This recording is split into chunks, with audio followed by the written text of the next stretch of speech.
I'm more curious what Masvidal does next because I don't see him winning this fight. I want to see maybe Masvidal fight Nate Diaz again, or if Nick Diaz wants to come back. I'm more interested in him just doing some fun money.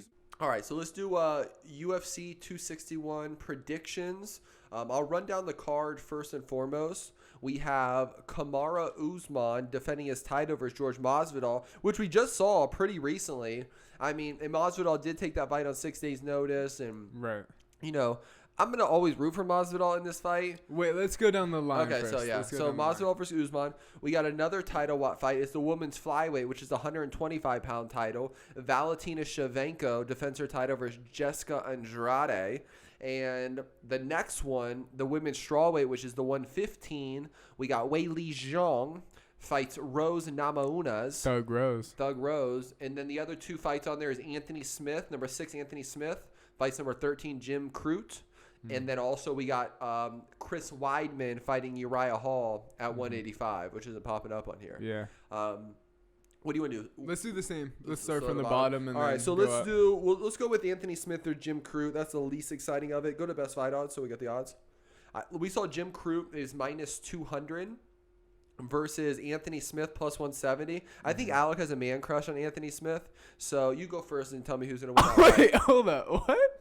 What? You got that fight. Why? Give me your deep dive on Anthony Smith. I mean, I don't really have the deepest dive. I mean, the only thing is Anthony Smith has fought the toughest of competition. He has a win over Alexander Gustafsson and a lot of big guys. And I guarantee he's picking Anthony Smith.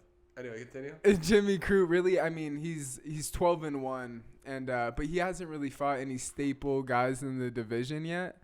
So I feel like Anthony Smith is like one of those gatekeepers, to get him into that next level. But I feel like Anthony Smith is on his way out, and I'm going to go with the young Australian brother, Jimmy Crute. Oh, he did that only because I called him out on Anthony Smith. He could have taken it. I swear he wrote down Anthony Smith on his paper. He has Anthony Smith by TKO on his paper. I saw it everywhere. Wait, why do you think I have a man crush on Anthony Smith?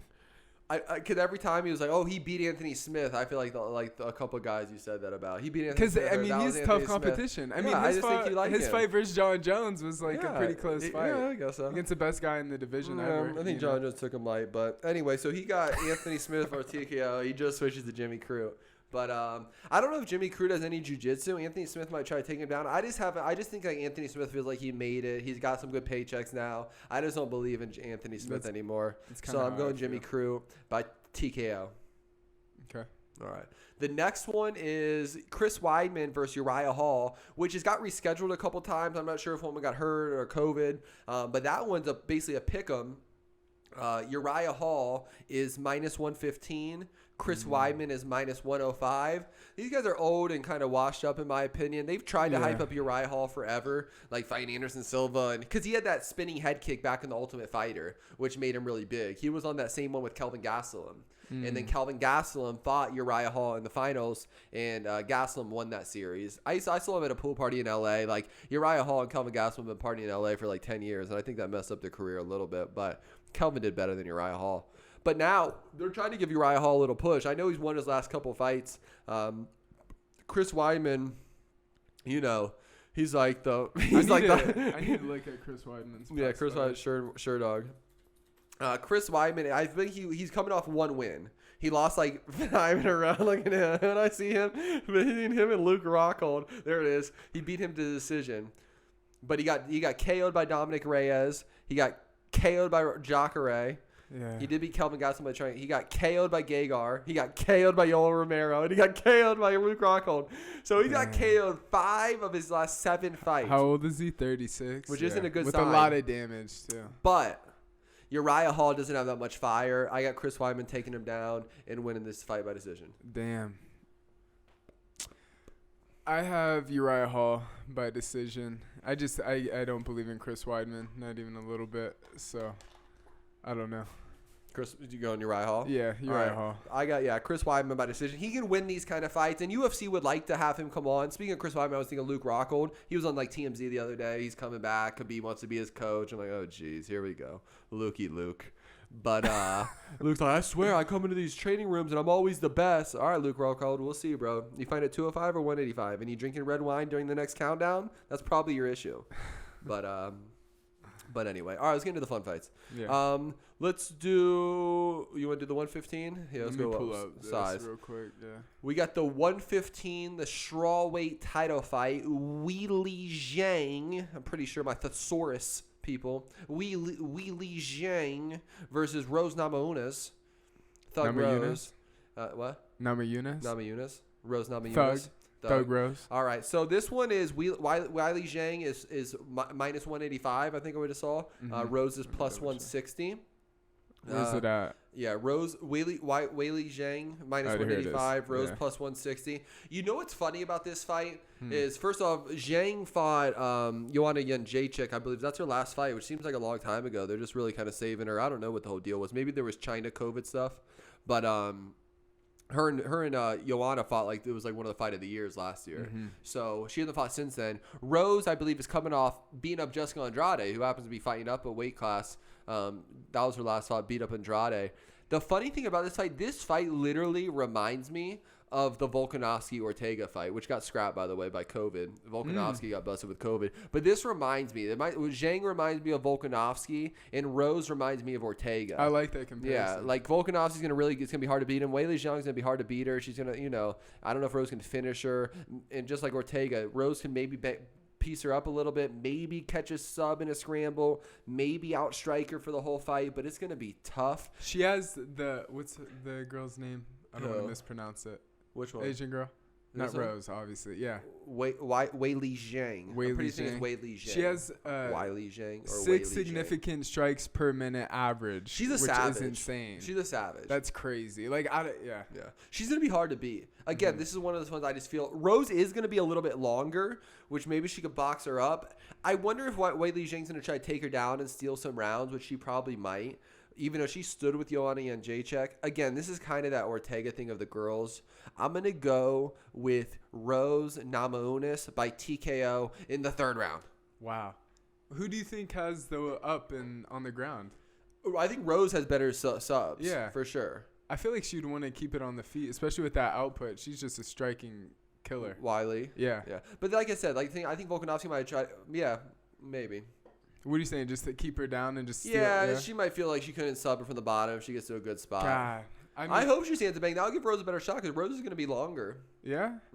I love Rose. She might be my favorite fighter. Definitely my favorite female fighter, but she might be my favorite fighter overall. So just based on my heart, I have to go with Rose. And I'm going to go with the submission in the 4th round. Rose by submission. So we're going with Rose. So again, it's a little bit hard. But it's very biased. I like that the odds are close, though. Well, plus 160 is doable. Yeah.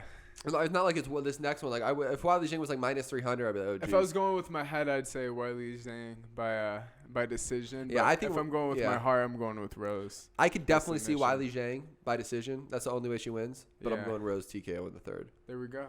Thug Rose.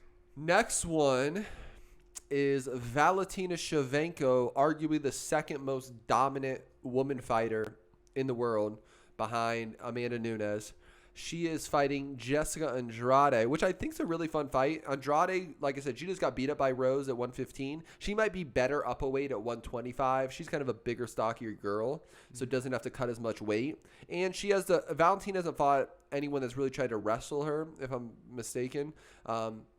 So Andrade will try to maybe get some takedowns. Obviously, Valentina is a savage, and she's minus 370 in this fight. Andrade's plus 310. The one cool thing about that is Shevchenko is like been minus 800 over everyone before this. It's the second to bottom one. She's been like minus 800 or more. Like I think she's even minus 1200 recently. Wow. So for her to be down to minus 370, at least we got some kind of a fight. That being the case. I got Valentina Shevchenko by decision. Same. I have no comments. No on comments. That one. All right, both Valentina Shevchenko by decision. And then the main event, which is a fun fight, we got George. Is it Jorge Masvidal or George Masvidal? Jorge Masvidal or George Masvidal? I don't know. George Masvidal?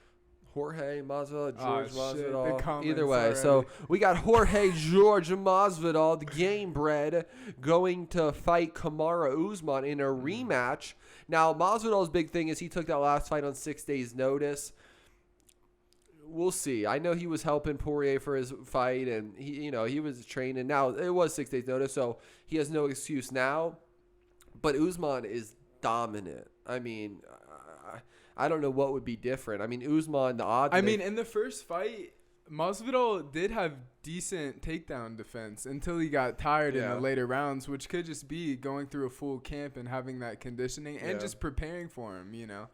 The only thing is, like, Usman hasn't really showed any different outlooks or looks in all of his fights. It's always kind of the consistent same, just little jabs and then takedowns and just wrestle fucking these guys. You know? But that jab looked good against Gilbert Burns. He jabbed Burns and finished Burns on his feet. Well, that's the only difference that's been coming, but like, you know. He stood with Colby Covington and there's bang. something coming from a rematch, like knowing what you're coming in with and knowing what weapons he has and then adjusting to that. And I feel like Masvidal might be able to adjust pretty well, especially since he has previous experience in the rounds with him, you know. And he trains an American Top Team. They've had Bo Nichols in there. I hope I'm saying this right. I'm pretty sure Bo Nichols is a top Penn State wrestler, but he's had Bo Nichols in there just working takedowns. So that is good. Yeah. Now the odds don't look great. I mean, Usman's minus 400. Yeah. That's pretty big. Masvidal plus 325. Things happen. And as much as Masvidal might be motivated for the rematch on 6 days' notice, Usman's motivated as well to prove that it wasn't on 6 days' notice. And he kind of said this before the last fight. He said that he would use the 6 days' notice as an excuse. So if we want to run it back, we can. I want Masvidal to win this fight. And you know what's also weird with this fight too? I do think there's probably some guys that could give Usman a better fight. I think Leon Edwards. I would like to see Stephen Thompson fight him. Why not? But Usman knew that Masvidal was the money fight. Masvidal is now like Diaz brother almost numbers. Yeah. If not a pass up because Diaz brothers have been inactive. So Masvidal knew he could get this fight. Usman would take this fight because big money fight. I'm more curious what Masvidal does next because I don't see him winning this fight.